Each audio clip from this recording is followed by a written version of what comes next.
사랑과 은혜가 풍성하신 아버지 하나님, 지난밤 우리에게 잠을 허락하시고 오늘 이른 새벽 우리를 주님의 성전으로 불러주시니 그 은혜를 인하여 진심으로 감사를 드립니다. 새해의 첫 달도 어느덧 중순을 향하여 달려가고 있습니다. 아직 새벽 공기는 매섭고 해가 뜨기 전 어둠은 여전히 깊기만 합니다. 올겨울에도 이렇듯 매서운 추위는 어김없이 찾아와 우리의 몸과 마음을 움츠러들게 합니다. 그 사이 우리는 새해라는 설렘도 잠시, 어느새 일상의 무게에 지쳐서 다시 어깨를 축 늘어뜨린 채로 그렇게 살아만 가고 있습니다. 아직 봄은 멀게만 느껴지고 추위의 한가운데를 지나고 있는 이 시간이 길게만 느껴지기도 합니다. 그러나 주님, 이 깊은 겨울 한가운데에서도 우리는 주님께서 주시는 변함없는 메시지를 발견합니다.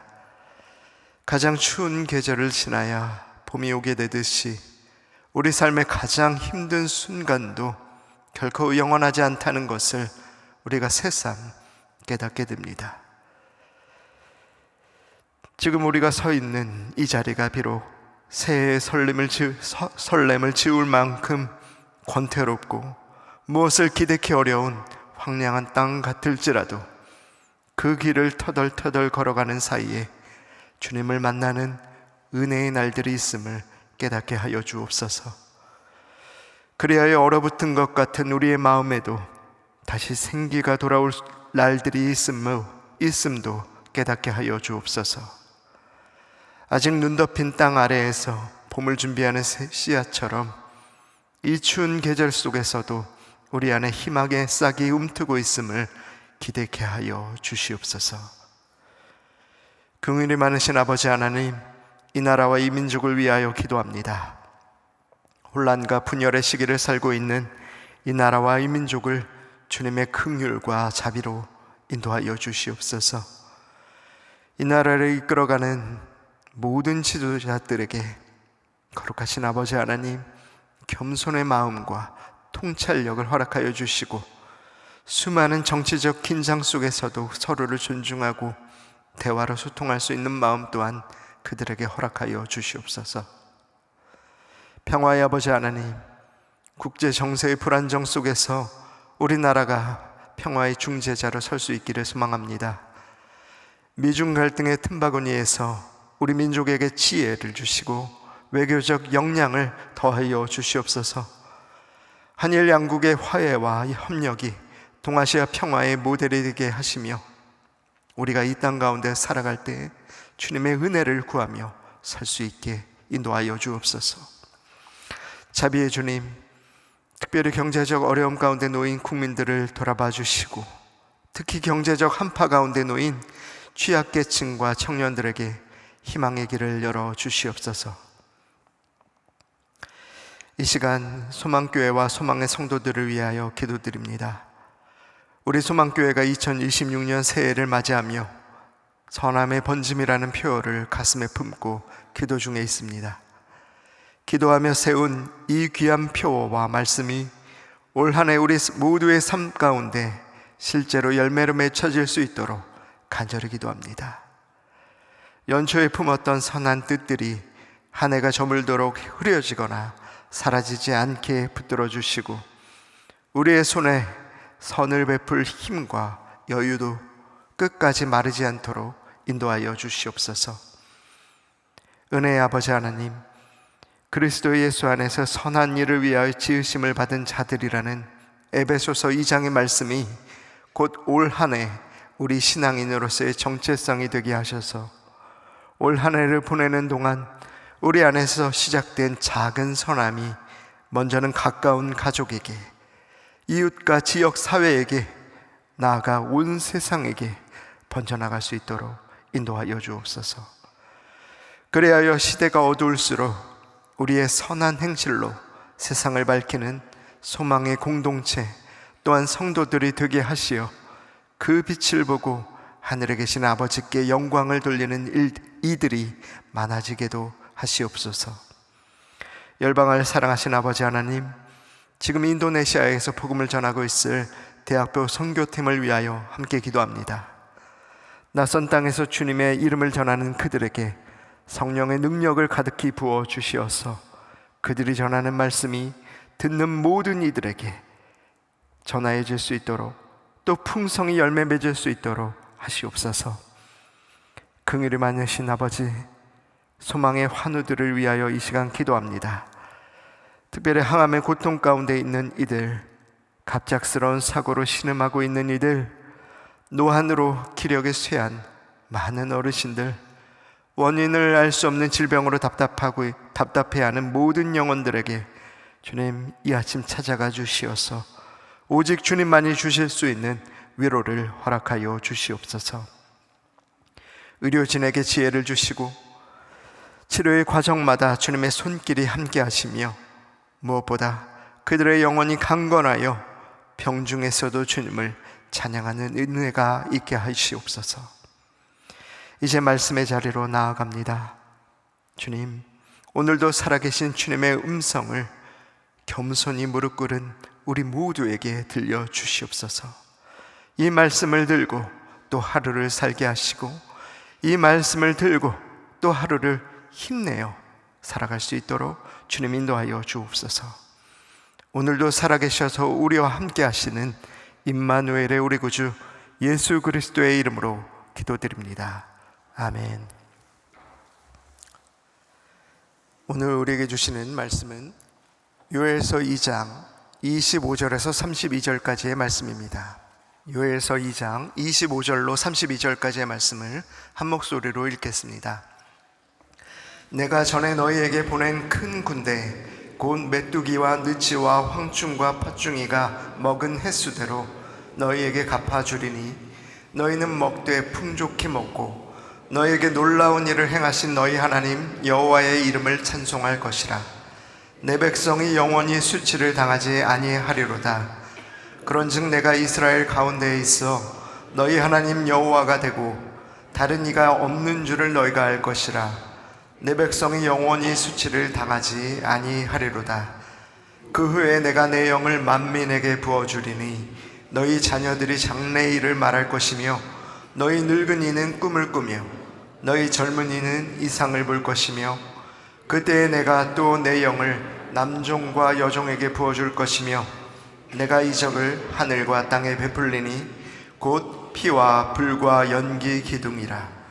여호와의 크고 두려운 날이 이르기 전에 해가 어두워지고 달이 핏빛같이 변하려니와 누구든지 여호와의 이름을 부르는 자는 구원을 얻으리니 이는 나 여호와의 말대로 시온산과 예루살렘에서 피할 자가 있을 것이며 남은 자 중에 나 여호와의 부름을 받을 자가 있을 것임이니라.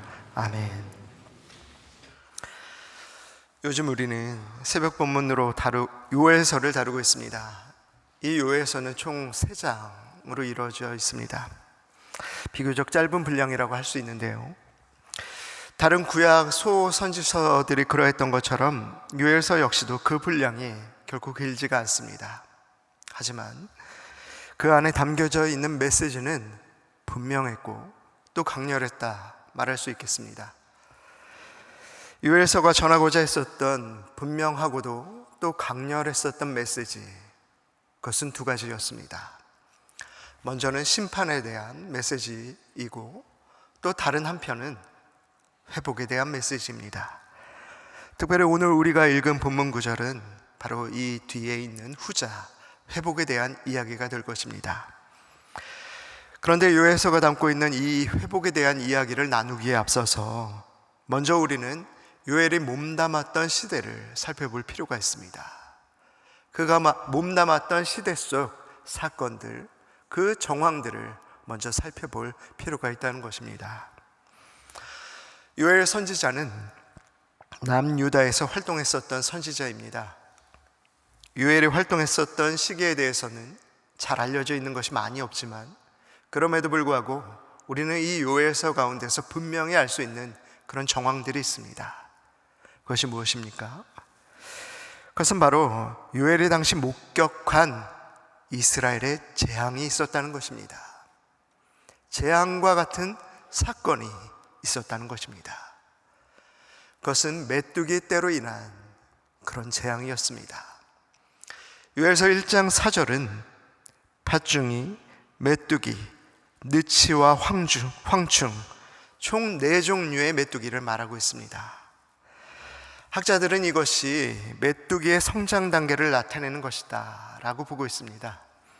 알에서 부화한 메뚜기가 성충이 될 때까지, 즉 모든 단계에 있는 이 메뚜기가 이스라엘, 유다 땅 온 전역을 뒤덮었다는 것입니다. 그렇게 팥중이가 남긴 것을 메뚜기가 먹었고, 메뚜기가 남긴 것을 느치가 먹었으며, 또 느치가 남긴 것을 황충이 먹은 것입니다. 그로 인한 결과가 어떠했습니까? 포도나무가 망가졌고 무화과 나무 껍질이 벗겨졌으며 밭의 곡식이 그로 인해 사라졌습니다. 새 포도주 역시도 다 메말랐습니다. 요엘 1장 12절은 이 상황을 이렇게 묘사합니다. 사람의 즐거움이 말랐도다 라고 말입니다. 기쁨이 마른 것입니다. 그로 인해 내일에 대한 소망을 꿈꿀 수 있는 그런 기대 역시도 다 메말랐습니다. 이것은 단순한 자연재해가 아니었습니다. 요엘은 이 날을 일컬어 여호와의 날이라 그렇게 선포했습니다. 메뚜기가 유다 땅의 온 전역을 뒤덮었었던 그날을 일컬어 요엘은 바로 하나님이 정하신 심판의 날이었다 그렇게 선포하고 있었다는 것입니다. 이제 다시 오늘 본문으로 돌아와 말씀을 살펴보도록 하겠습니다. 25절의 말씀입니다. 25절 말씀 함께 읽도록 하겠습니다. 내가 전에 너희에게 보낸 큰 군대 곧 메뚜기와 느치와 황충과 팥중이가 먹은 횟수대로 내가 너희에게 갚아주리니.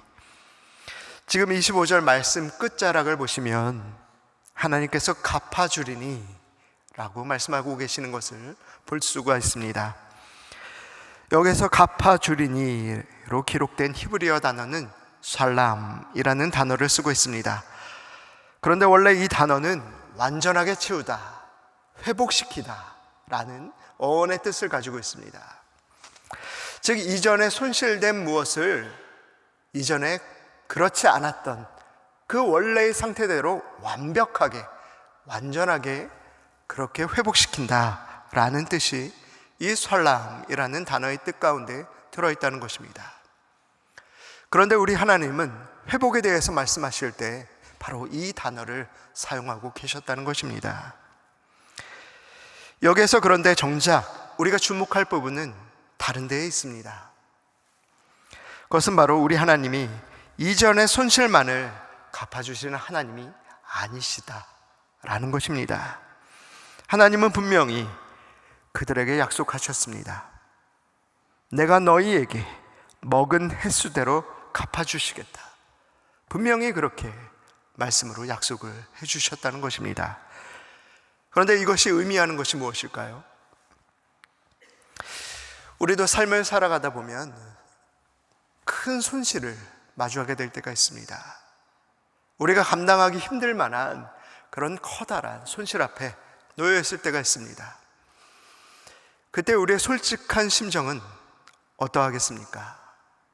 우리가 손실된 이 부분, 이 손실된 부분에 정말 반이라도, 그 중에 일부라도 내가 회복했으면 좋겠다 라는 것이 어쩌면 우리 심중 가운데 있는 솔직한 마음이 아닐까 그렇게 생각합니다. 그런데 지금 우리 하나님은 너희의 손실된 량, 그것이 곡식이면 곡식이고 물질이면 물질이고 단지 그 원본의 회복에 내가 만족하지 않겠다 이렇게 말씀하고 계시다는 것입니다. 먹은 횟수대로, 말 그대로 우리의 시간을 보전해 주시겠다는 것입니다. 이것은 참으로 놀라운 약속이다 그렇게 말씀할 수 있겠습니다. 시간은 우리가 결코 손댈 수 있는 부분이 아닙니다. 우리가 컨트롤할 수 있는 그런 영역 또한 아닙니다. 그래서 우리는 시간을 보전받게 될 것이라는 것을 애초에 기대조차 하지 않고 살아가기도 합니다. 마치 매몰 비용처럼 이미 이미 애초에 잃은 것으로 그렇게 받아들이며 그렇게 시간을 마주하며 살아가고 있다는 것입니다. 그런데 지금 우리 하나님이 바로 이 시간에 손을 대시겠다 말씀을 들려주시는 것입니다. 모든 만물의 창조주인 내가 너의 잃어버린 날들을 보존할 것이다. 모든 만물의 창조주이자 시간의 창조주이기도 한 내가 너희의 소실된 모든 날들을 회복시킬 것이다. 그런 가슴 떨리는 약속을 우리에게 들려주시고 계시다는 것입니다. 그런데 어떻게 이런 일들이 가능하겠습니까?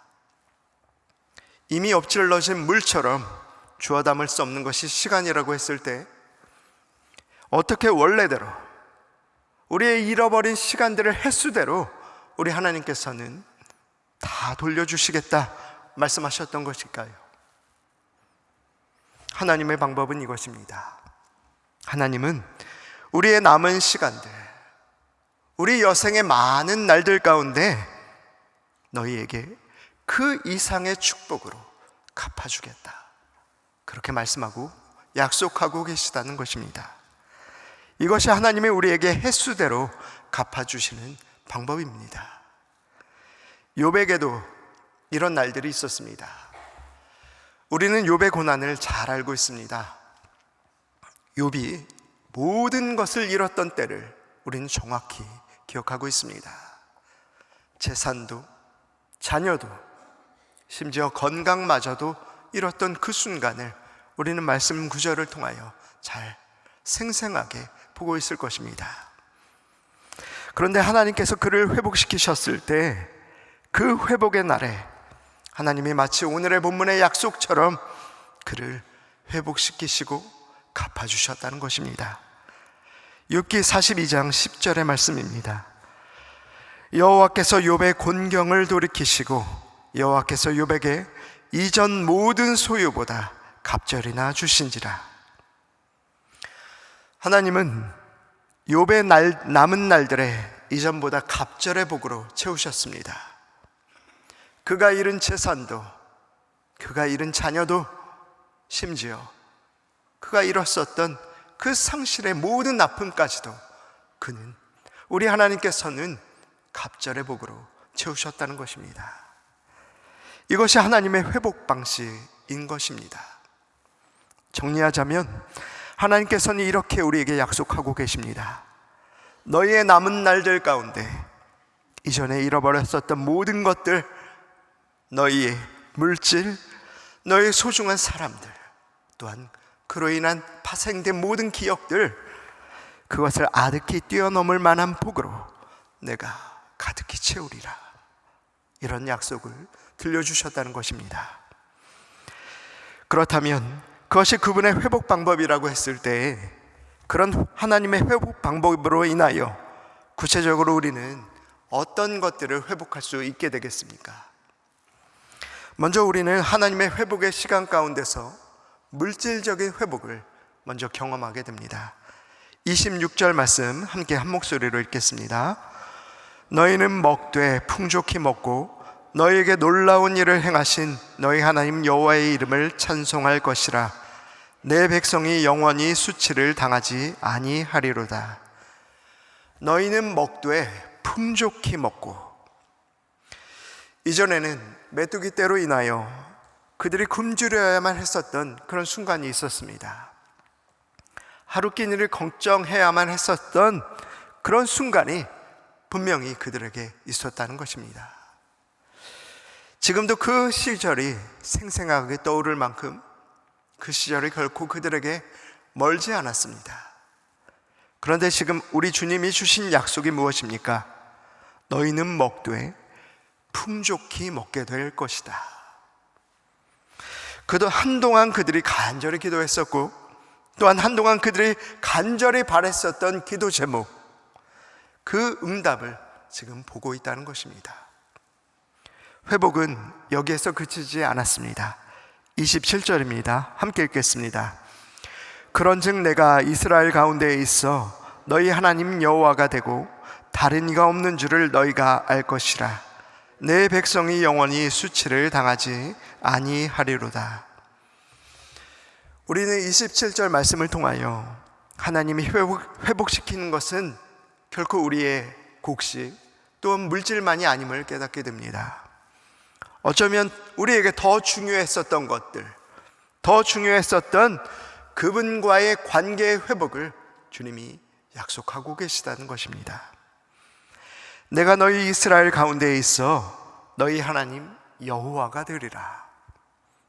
임마누엘의 하나님께서 너희 가운데 함께 계심으로 다시는 또 영원토록 너희에게 수치를 당하지 않게 하리라 라는 언약의 말씀을 주셨다는 것입니다.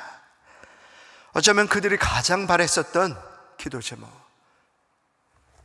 그 근원적인 기도 제목의 응답이 이루어진 것입니다. 마지막으로 하나님은 회복을 말씀하시며 또 하나의 놀라운 약속을 그들에게 허락하셨습니다. 28절과 29절의 말씀 함께 읽겠습니다. 그 후에 내가 내 영을 만민에게 부어주리니 너희 자녀들이 장래의 일을 말할 것이며 너희 늙은이는 꿈을 꾸며 너희 젊은이는 이상을 볼 것이며 그때에 내가 또 내 영을 남종과 여종에게 부어줄 것이며. 구약시대에는 성령이 특별한 사람에게만 그렇게 임재했었습니다. 모세와 여호수아와 같은 사사들, 선지자들, 또한 왕들, 이렇게 제한된 사람들에게만 주님의 영, 성령이 임했다는 것입니다. 그런데 지금 요엘의 말씀을 통하여 하나님은 약속하고 계신 것입니다. 이제 내가 내 영, 성령을 만민에게 부어주겠노라 라고 약속하셨다는 것입니다. 이에는 아무런 차별이 없었습니다. 남녀노소의 구분이 없었고 남종과 여종, 그런 사회적인 그런 차별 또한 존재하지 않았습니다. 이 놀라운 약속이 회복의 마지막 단계에서 우리 주님의 입을 통해서 우리에게 들려진 것입니다. 하지만 30절 말씀에서 다시 그 국면이 전환됩니다. 바로 30절이 다시 피와 불과 연기 기둥에 대해 말하고 있기 때문입니다. 또한 이어지는 31절 말씀에서 종말이 이르기 전에 징조에 대해 우리에게 들려주고 있기 때문입니다. 해가 어두워지고 달이 핏빛같이 변할 것이다. 이 말씀을 듣게 되었을 때 이스라엘 백성들의 마음이 어떠했을까요? 이미 메뚜기 때의 재앙을 겪었었던 그들입니다. 그들의 간담이 녹아내리는 듯 그렇게 두렵고 떨리는 마음이 분명히 있었을 것입니다. 여호와의 크고 두려운 날, 그날이 다가올 때 감히 누가 그 앞에 설 수 있을까? 그들이 바들바들 그렇게 떨고 있었을 것이 눈에 그려지기도 합니다. 하지만 우리 하나님은 이런 재앙의 날, 심판의 날이 이르기 전에 우리가 무엇을 해야 할지에 대해서 이미 지속적으로 우리에게 말씀을 들려주셨습니다. 온전한 회복뿐만이 아니라 임박한 재앙을 피하기 위해 우리가 무엇을 해야 할지에 대해 그분이 이미 우리에게 말씀을 들려주셨다는 것입니다. 그게 무엇입니까? 우리 마지막은 32절 말씀 함께 한 목소리로 읽어보겠습니다. 누구든지 여호와의 이름을 부르는 자는 구원을 얻으리니 이는 나 여호와의 말대로 시온 산과 예루살렘에서 피할 자가 있을 것이며 남은 자 중에 나 여호와의 부름을 받을 자가 있을 것임이니라. 아멘. 여호와의 이름을 부르는 것, 그것만으로 족하다. 우리 주님은 지금 그렇게 말씀하고 계시다는 것입니다. 오직 여호와의 이름을 부르는 자, 그에게 구원이 있다. 그만이 피할 자가 되고 또한 남은 자가 되어 이후 나 여호와의 부름을 받게 될 것이다. 우리 주님은 이미 우리에게 이 언약의 말씀을 지속적으로 들려주셨다는 것입니다. 사랑하는 소망의 성도 여러분, 이제 말씀을 정리해 보겠습니다. 이 새벽 요엘서의 말씀에 우리에게 주시는 메시지가 무엇입니까? 먼저는 우리 하나님이 우리의 잃어버린 세월을 회복시키실 수 있는 능력의 하나님이 되신다라는 것을 우리가 이 말씀을 통해서 나눌 수 있었습니다. 여러분에게도 잃어버린 시간이 있으시겠지요? 눈을 감아도 떠오르고 그렇게 마음 한켠에 깊이 맺혀 있을 만큼 후회되는 그런 날들이 어쩌면 여러분 가운데에도 있을지 모릅니다. 그런데 오늘 우리 하나님이 말씀하고 계십니다. 그 세월, 너희의 후회되고 잃어버렸던 그 세월을 내가 갚아주겠노라 라고 말입니다. 이것이 얼마나 큰 은혜입니까? 광야의 길을 내시고 사막의 강을 내시는 능력의 하나님께서 우리의 지난 날들을 놀라운 방법으로 갚아주시고 또한 회복시키실 것을 믿으시기를 바라겠습니다. 사랑하는 성도 여러분, 그 하나님이 오늘 이 새벽에 분명히 우리에게 말씀하고 계십니다. 내가 너희의 잃어버린 세월, 그 시간을 반드시 갚아주겠노라 라고 말입니다. 또한 내가 너희 가운데 있으므로 이전에 너와 내 사이에 깨진 관계 또한 회복시켜서 다시는 너희가 수치를 당하지 않게 하겠노라 라고 말입니다. 마지막으로, 그러므로 크고 두려운 날이 이르기 전에 너희는 나 여호와의 이름을 부르라 라고 말씀하고 계십니다. 이 언약의 말씀을 붙들고 오늘 이 하루 힘있게 살아가시는 저와 여러분의 삶이 될 수 있기를 간절히 축원합니다. 우리 함께 기도하시겠습니다. 하늘에 계신 우리 아버지, 아버지의 이름을 거룩하게 하시며 아버지의 나라가 오게 하시며 아버지의 뜻이 하늘에서와 같이 땅에서도 이루어지게 하소서. 오늘 우리에게 일용할 양식을 주시고 우리가 우리에게 잘못한 사람을 용서하여 준 것 같이 우리 죄를 용서하여 주시고 우리를 시험에 빠지지 않게 하시고 악에서 구하소서. 나라와 권능과 영광이 영원히 아버지의 것입니다. 아멘.